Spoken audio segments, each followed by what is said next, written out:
ठाकुर जी को यदि प्रसन्न करना है तो एक बात का ध्यान रखिए, हमारे जीवन में आने वाली परिस्थितियों में हम निर्णय कैसा लेते हैं उससे ठाकुर जी प्रसन्न होते हैं।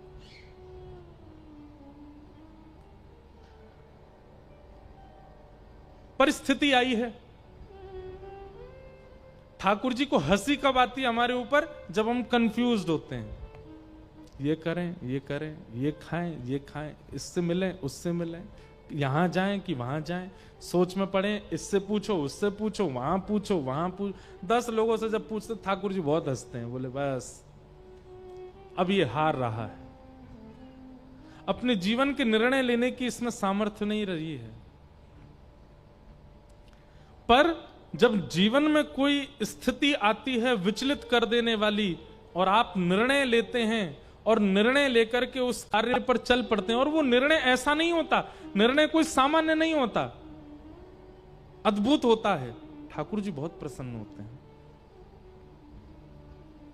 और निर्णय लेने की सामर्थ्य आप में कैसे आएगी? किसी एक गुरु का आश्रय लीजिए, कथा का आश्रय लीजिए, एक सत्संग का आश्रय लीजिए।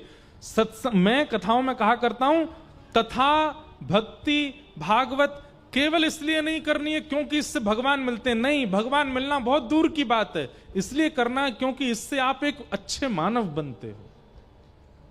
निर्णयात्मिका बुद्धि,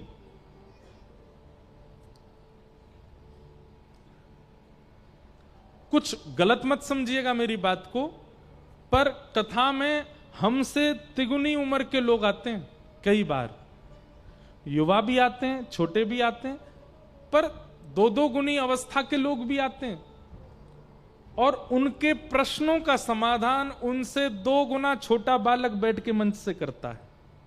कैसे? आपने हमसे ज्यादा जीवन देख लिया, आप हमसे 50 साल बड़े हैं, आप हमसे ज्यादा दुनिया देख चुके हैं, फिर हमारा उत्तर आपका निर्णय कैसे बन गया? केवल कथा, सत्संग।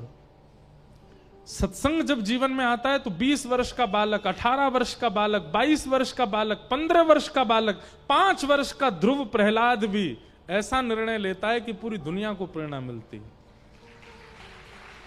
सत्संग आप लोग आज YouTube पर सुनते हैं कथा, Facebook पर सुनते हैं कथा,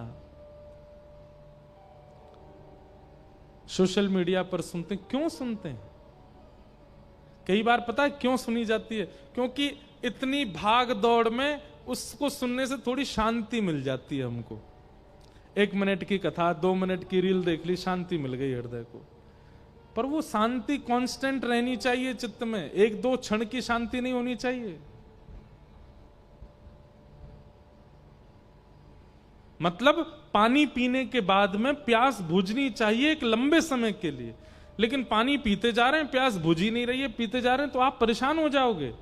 अभी स्थिति हमारी ऐसी है कि हम बार बार पानी पी रहे हैं और प्यास बुझ नहीं रही है। बस जितनी देर पानी लेते हैं उतनी देर आराम मिलता है, पानी का सिप हटते ही हमें फिर प्यास लगने लगती है। होना ऐसा चाहिए कि एक बार का जल पिए तो कम से कम अगले 2, 2.5, 3 घंटे के लिए आप उससे तृप्त रहो।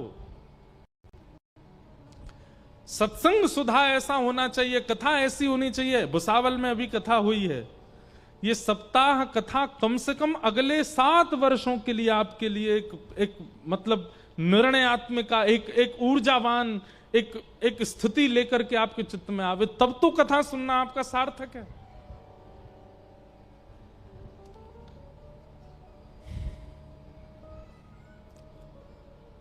सत्संग, कथा, भक्ति, ये आपके जीवन के कई बड़े से बड़े निर्णयों में कैसा निर्णय होना चाहिए वो सिखाती है कथा।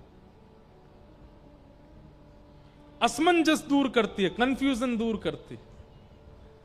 तो आप अपनी परिस्थितियों में निर्णय कैसा लेते हो वो ठाकुर जी देखते हैं। जैसे स्कूल का टीचर, वो आपको क्वेश्चन दे देगा और क्वेश्चन देख करके उसको कोई मजा नहीं आता कि आप परेशान हो जाओ, आप दुखी हो जाओ, आप विचलित हो जाओ। वो देखना चाहता है कि मैंने इसको पढ़ाया, अब ये कितना जानता है, उसको पूरा करे। ठीक वैसे ही ठाकुर जी करते हैं। हर दिन हमको एक परिस्थिति दे देते हैं और परिस्थिति दे करके फिर हमसे देखते हैं कि ये निर्णय कैसा लेगा। और जब हम निर्णय में नाकाम होते हैं, निरर्थक हो जाते हैं, परेशान हो जाते हैं, तो ठाकुर जी को हंसी भी आती है और क्षोभ भी होता है। इसने कथा सुनी है, ये संतों की वाणी सुनता है, फिर भी विचलित हो रहा है। इसलिए निर्णय बहुत सोच समझ के लिया कीजिए अपने जीवन के, और हो सके तो सत्संग नित्य करके उन सत्संगों को अपने जीवन के निर्णयों में सार्थक करने का प्रयास किया कीजिए, जैसे द्रौपदी कर रही है। द्रौपदी के 5 बालक मरे हैं, बहुत गंभीर परिस्थिति है, लेकिन द्रौपदी निर्णय कैसा ले रही है? हत्यारे को छोड़ दो, इसको मारो मत। ठाकुर जी सचेत हो गए, ये कैसा निर्णय है? अपने बालकों के हत्यारे को जीवन दान दे रही है। और कारण जब पूछा गया तो द्रौपदी के कारण, कैसे कारण है? द्रौपदी कहती है मेरे 5 बालक जीवित होंगे इसको मारने से? नहीं होंगे, तो इसको क्यों मारना? दूसरी बात, ये भी एक मां का इकलौता बेटा है। मैं एक मां हूं, बालक मरने पर कितनी पीड़ा होती है इसका अनुभव मुझे हुआ है, और मैं नहीं चाहती कि वो अनुभव, वो पीड़ा किसी और मां को हो, इसलिए इसे मत मारो। कितनी बड़ी बात है। हमसे कोई पूछता है महाराज जी कैलाश मानसरोवर गए आप यात्रा पर? मैं गया तो नहीं हूं, लेकिन एक उदाहरण बता रहा हूं। आप कैलाश मानसरोवर गए यात्रा पर? हम भी जाने का मन बना रहे हैं। अब मैं जब गया था तो मैं बड़ी कठिनाइयां देख करके आया। 3 दिन तक भोजन नहीं मिला, रास्ते में बड़ी दिक्कतें हुई, सांस नहीं आई, ऑक्सीजन की दिक्कत हो गई, आदि आदि सब मुझे हुआ। अब मानव यदि होगा तो वो सब सत्य बताएगा, भाई अपना ध्यान रख के जाना, ऑक्सीजन लेके जाना, थोड़ा ऐसे करके जाना, ऐसे ध्यान रख के जाना। पर आजकल के लोग कैसे हैं पता है? खुद पीड़ा सह करके आए हैं तो दूसरे से क्या कहते, बहुत बढ़िया रास्ता है। ये सब मिथ्या बात है कि वहां ऑक्सीजन नहीं है। अरे महाराज ऐसी श्वास आती है कि वहां लगता है आहा बस यहीं जीवित रहें। भोजन हर 5 किलोमीटर में वैष्णव ढाबा मिलेगा, रोटी मिलेगी, सब्जी दाल, खूब खाने को चकाचक। चाइना और इंडिया के लोगों ने इतना बढ़िया व्यवस्था कर दी है। सामने वाले का कोई कहेगा ए तू तो मेरे साथ गया था, बहुत दिक्कत थी, ये क्या बोल रहा है? अरे उत्साहवर्धन कर रहा हूं ताकि जाए। उत्साहवर्धन नहीं कर रहा है, उसकी स्थिति क्या है? मैं जिन कांटों को चुबा करके आया हूं, तू भी तो अनुभव करके आ। कैसे हैं आजकल के लोग? ऐसे हैं।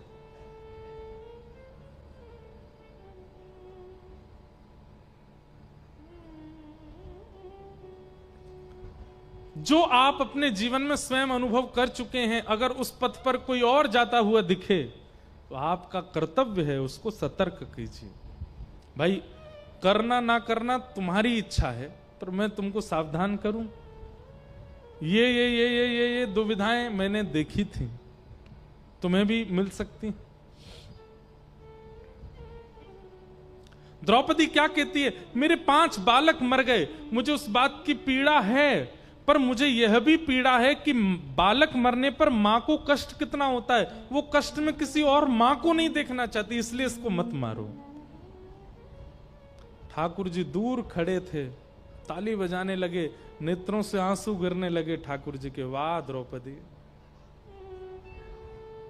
कहीं मेरी जैसी पीड़ा दूसरी मां को ना हो, इसलिए इसको मत मारो। भगवान प्रसन्न हो गए। इसलिए द्रौपदी ठाकुर जी को बहुत प्रिय है। द्रौपदी से ठाकुर जी का बहुत स्नेह। भगवान अपने आप को कृष्ण कहते हैं, और द्रौपदी को कभी द्रौपदी कह करके नहीं बुलाते भगवान।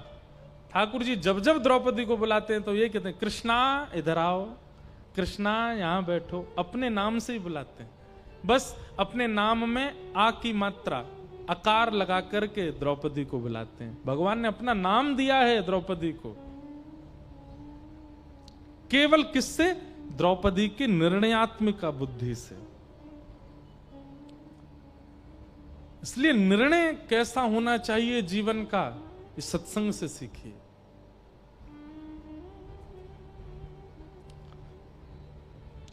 इसमें एक बात और है, हम बचे रहें, हमारे बचे रहें, बाकी जाएं कहीं भी, ये बुद्धि भी वैष्णव नहीं रखता।